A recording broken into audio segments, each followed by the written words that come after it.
therapy departments. What are your views on this, Mr. Raj? It's absolutely essential. Physiotherapy and occupational therapy is a part of the team. Yes. So we work together, and we have got a facility where we can refer the patients for physio and occupational therapy. Again, depending upon the need, some patients need urgent physio, some patients can have physio. Yes. They can start a little bit late because there is lots of pressure on the physio department. Yes. So we have developed a system where if I do a referral urgent, then the patient will be seen urgently. Yes. But if I put routine, then they have more time to adjust it. Yes. And that's very helpful. Okay, so when you say like routine, do you know how much day range it would be? I usually, when I do a referral, I put the time scale in the form. So if a patient needs immediate, then I say start straight away. Okay. And there is no patient who needs physiotherapy same day, otherwise we will have to admit the patient. Yes. But if a patient needs a physio within a week, I will mention within a week or maybe 4 to 6 weeks. Yes. Because some patients, they say somebody has got a fracture of wrist and they are in plaster. So when the plaster will be out, they will start physio. So I will say that okay, this patient will need physio to start after 6 weeks or 8 weeks. Yes. So this kind of system gives time for the physio department to sort their manpower and their available facilities. Oh, okay. Yeah. Thank you for telling me that, Mr. Raj. So we'll go to the next point, if that's all right. Patients being seen in follow-up fracture clinics should be under the care of a named consultant with all images and medical records available to ensure continuity of care. When transfer of care is appropriate, either due to the nature of the injury or geography, then all images and medical records should be available to the subsequent clinic. Yeah, I think it's absolutely essential.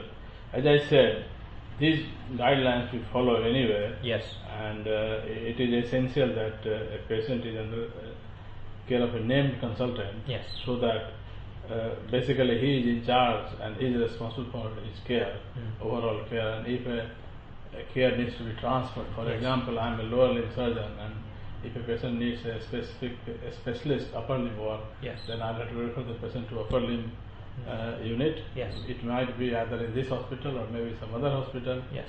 So if I am going to transfer the care to other consultant in other hospital, it is very easy in that sense because everything is under my name and it can be transferred en bloc to the other care. Okay. So it's pretty much there's a system already in place where all the records get transferred. Yeah. Yes. Okay. So Mr. Raj, the next point is fragility, fracture and falls prevention, fracture and liaison services should be fully integrated into fracture clinics, allowing screening of all patients and onward referral where appropriate. Yeah. So this is important. This fragility, fracture and falls prevention. We have elderly population, and there are lots of people in the middle age, especially female, who have fractured wrist, and that can also be because of the fragility. Yes. Now, the government was serious only last 5 or 10 years or 15 years ago. Before that, we didn't have we did not put much thinking in that. Yes. Now we have a nurse practitioner who has been trained by us, who looks into the fragility fracture and get the patient investigated and treated. But still, we don't have infrastructure. Yes. I think that British Orthopedic Association should push the Department of Health and the trusts where they provide us funding, so that we can have a designated nurse who does only this work. It's quite a lot of work. At the moment, we see patients and we arrange the DEXA scan for the patient, but the patient is seen by the GPs, and I have a feeling that some of the patients are missed somewhere in the way. Yes. These patients, once we think that there is a fragility fracture or there is a risk of fragility fracture, the patient is osteopenic or osteoporotic, and once we arrange investigations, we should follow them up. There is no need of that patient to be followed by me. The patient can be followed by a fragility nurse and look after the care. But at the moment, we don't have that facility. So I think there is a room for improvement, and this is happening in most of the centers in the country. So you feel that one of the points in the protocol, one of these should be looked into further in more detail? Definitely, more detail, and some guidelines should be developed. Yes. So that the trusts give us some funding Yes. to have a full-time designated facility nurse. Okay. And that will definitely improve the care of the patient. Yes, definitely. Thank you for telling me that, Mr. Raj. So we'll go on to the next one. There must be a system in place that allows patients rapid access back to fracture clinics if they have problems related to their initial presenting injury.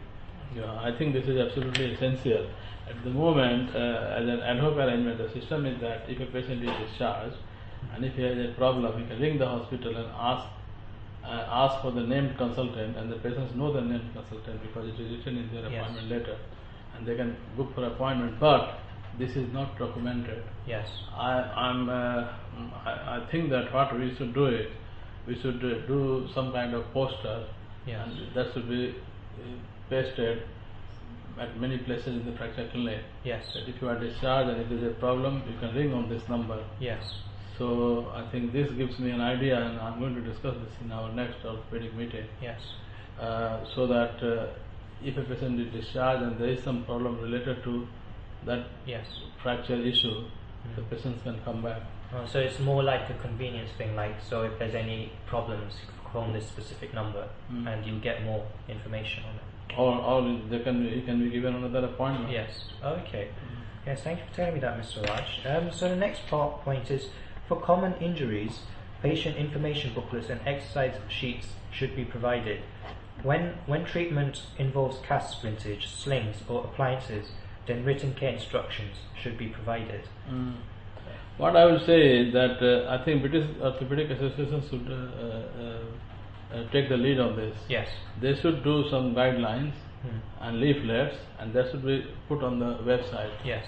So that all the district general hospitals can print out those and give it to the patients. Okay. Yes. So at the moment it does not exist. So we have some guidelines in our department, but not covering all the area. Okay, so there should be some set ones from. There is a room for improvement here. Yes. All the simple fractures, plaster advice. Yes. There should be guideline on the website of British Orthopedic Association, so that all the district general hospitals they can. Yes. So there should be some subset generic ones from their website that you should be able to give to patients. Okay. So the next point is complex regional pain syndrome should be identified early, and there should be an agreed protocol for analgesia and therapy with the local pain clinic. Yeah. What are your views on this, Mr.? It's important, and we do follow this. We have got a very good pain team. Yes. And those patients who develop complex regional pain syndrome, we mark them urgent, so that they can be seen urgently. But again, like any other service, the pain team is also under pressure. Yes. Sometimes there is a delay in these patients to be seen by the pain team. So there is a room for improvement, but how can it be done? I don't know. Yes. Okay, so we'll go to the next point. Patients seen in fracture clinic who require operative intervention should have a planned admission for their treatment within a maximum time period set by surgeons. That will not compromise patient safety or outcome. Yeah, it's absolutely essential. If I see a patient who needs an operation today, I have got the facility, I can get it done today, or if I think that it can be done within the next few days or next few weeks, the surgeon should be having that facility so that he can implement it. And that is, it is essential, but we are able to do it. Okay, so it's absolutely essential. Yes, so it's one of the main points in there. Okay, so the final point on the protocol is there should be a local referral guidelines for fracture clinics, and any redesign that deviates from these recommendations should be prospectively evaluated to support the change of practice. What are you using this, Mr. Raj? Yeah, it's important that we have got local referral guidelines for fracture clinics, but it does not, I think we follow the guidelines, so there is no need to deviate from these recommendations from my point of view. But yes, if somebody deviates, then it has to be evaluated, it has to be approved by the directorate and the trust before we change anything from the routine standard practice. Okay. So Mr. Raj, that's it with the protocol, and thank you for telling me all this information. And from what I gather, from what you say, is that the BOA 007 is really competent, but there are just a few points that maybe require a few depth into. For example, the fragility